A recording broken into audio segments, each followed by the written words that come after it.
I fell asleep on Thursday night, the soft blue and deep purple making me think of glaciers, and woke up to a nightmare. I opened my eyes to find myself floating in a room that looked smeared with blood. The walls held strange shadows, the reds and blacks mingling like filth in a morgue, but that wasn't the worst of it. The worst was the creatures. They were a dirty white that was almost translucent, their eyes like lamps as they stared at my prone form. I wasn't sure what to make of them, at first, and I wondered if I was dreaming. If I was, this was the most realistic dream I had ever had. Their bodies were long and narrow, like pale reeds, and other than their eyes they seemed devoid of features. There were two of them, one in the corner by my desk, and the other perched in the junction of the ceiling and wall. We stared at each other for some undeterminable time, and I was nearly convinced that I was actually dreaming when my phone chirped and lit up on the nightstand. All three of us looked at the light, and when I looked back at them, the one in the corner of the ceiling had dropped soundlessly to the floor. The skin around the bottom of its head seemed to rip open to reveal a double row of butter-yellow teeth, and his fellow creature did the same as the two stalked closer to me on their noodly-looking arms. I whimpered, reaching for the bat I kept beside my bed, and as I turned I must have rolled over onto the remote. As the bulb changed back to the same buttery yellow I had basked under on the first day, I came up with the bat out in front of me to find the room devoid of nightmare creatures. I turned it back to normal fluorescence and looked around in a panic, trying to figure out what had just happened. I was still awake when the sunrise lit the windows, and I wasn't sure I'd ever sleep again with the image of those creatures thumping around in my head. I tried to get about my morning routine, getting ready for work and getting breakfast together, but the image of those horrible things wouldn't leave me. They followed me through my day, dogging my steps as I tried to get my work done. By lunch, I was a mess, and when my boss saw me in the break room, my shaking hand struggling to open my lunch bag, she told me I looked ill and said I should go home and get some rest. "You look ill, dear. Take the rest of the day, have a good weekend, and we'll see you Monday." I told her that wasn't necessary, but she insisted. I was grateful for the chance to get some rest, but I found my anxiety growing as I got home. The same place I had seen those horrors.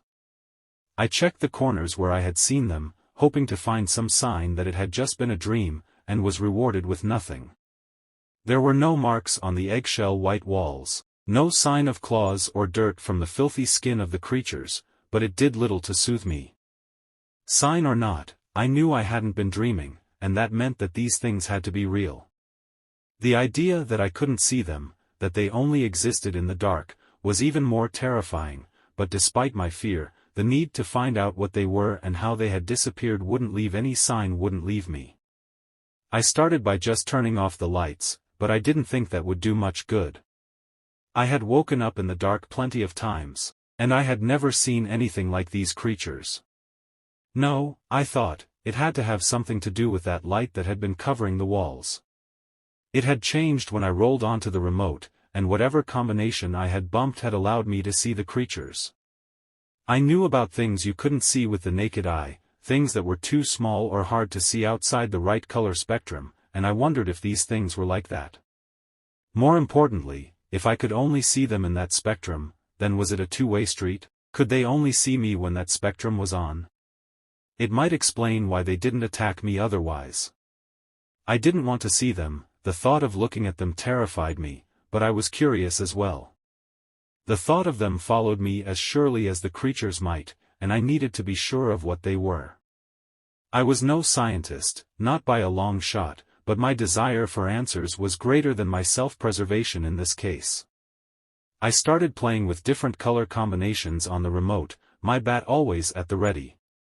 Before you ask, I tried red and black, but it gave me something like a desert cave more than anything. The remote was small, but if you held the buttons, the colors would change further. They would get darker or lighter, they would change depth and perception, and the combinations really were vast. My computer sat untouched that weekend, my books and TV left to catch dust, and by Sunday I was a mess. I hadn't slept much that weekend. Every time I closed my eyes all I could see were the faces of the monsters that had stalked me, and my rest was thin. When someone knocked on the door, I jumped and looked around fitfully. I peeked down the hallways as someone knocked again, and when Debbie called my name, I realized it wasn't a monster trying to trick me out of my little cocoon. I didn't even realize I wasn't dressed for company until I made it to the door. I was in clothes that my mother would have called grubs, and my hair was loose and unwashed. I likely smelled. I hadn't showered since Friday morning, and I was extremely self-conscious as I opened the door to my apartment. Debbie smiled, bundled up against the cold, and when she saw the state of me, she came right in and asked me what was wrong. Wendy said they had sent you home on Friday with some kind of sickness, and I see why now. You look terrible. It's not the COVID, is it? She asked, pulling her scarf over her nose and mouth. No, I'm not actually sick, I admitted. Then what's going on? Have you been sleeping okay? Here, she said, taking some egg drop soup from a bag and setting me on the couch, I brought your favorite sick soup to help you get past this. I smelled, realizing that I hadn't eaten since the night before when the delicious steam hit my nose. Bless her, Debbie was a true friend. As we sat, Debbie had brought dumplings to go along with the soup. I told her about the weird creatures I had seen. Unlike me, Debbie looked excited at the prospect of seeing something different. Debbie was into things like ghost hunting and cryptids, and she loved the idea of actually getting to see one. Oh my gosh, you have to let me help. Come on, we'll have a picnic in your room. If this is making you sick, I want to help you see it through. I was glad for her help, but I didn't want to get her caught in the same crap I was likely to get caught in. Debbie was my best friend, and the thought of the creatures getting her too, all thanks to my curiosity, was something I would rather avoid. Debbie, however, was not taking no for an answer.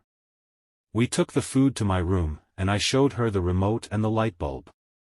Debbie scratched her chin as she looked at the buttons, asking if I was sure it was the red and black ones as she started working through the settings. When I woke up it was definitely red and black, but it was different. It was greasy looking, ethereal, not quite real.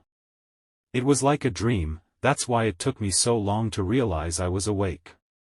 Debbie started changing the colors in quick succession, the colors dancing as they went through the spectrums.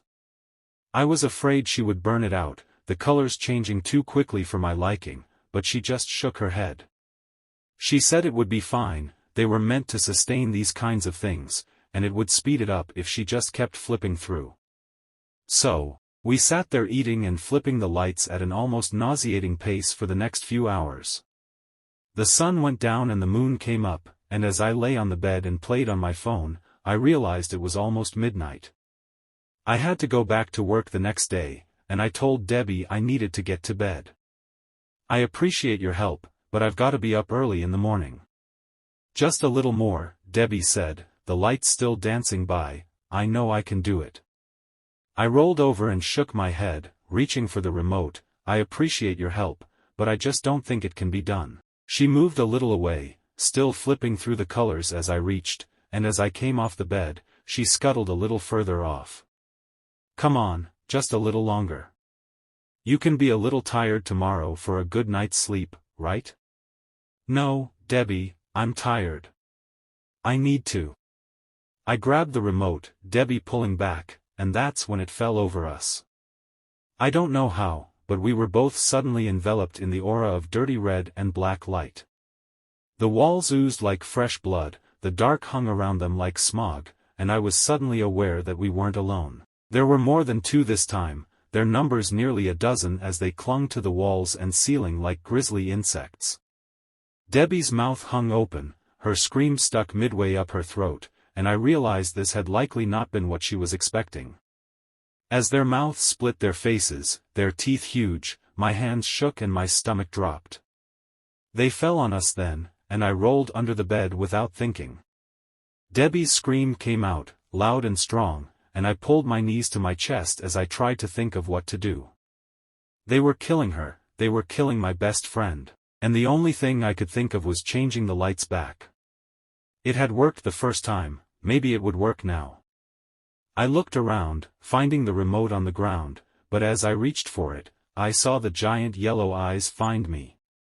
One of those noodly arms came reaching for me, and as my fingers found the plastic face, I pushed the first button I could find and snatched it away from the sharp teeth of the creature. The light returned to something like normal before it popped loudly, and I was left in darkness. I took out my phone and turned on the light, looking around to make sure they had gone. I found the remains of our picnic, but that was all I discovered. By the light on my phone, I discovered that the creatures were gone, but Debbie was also gone.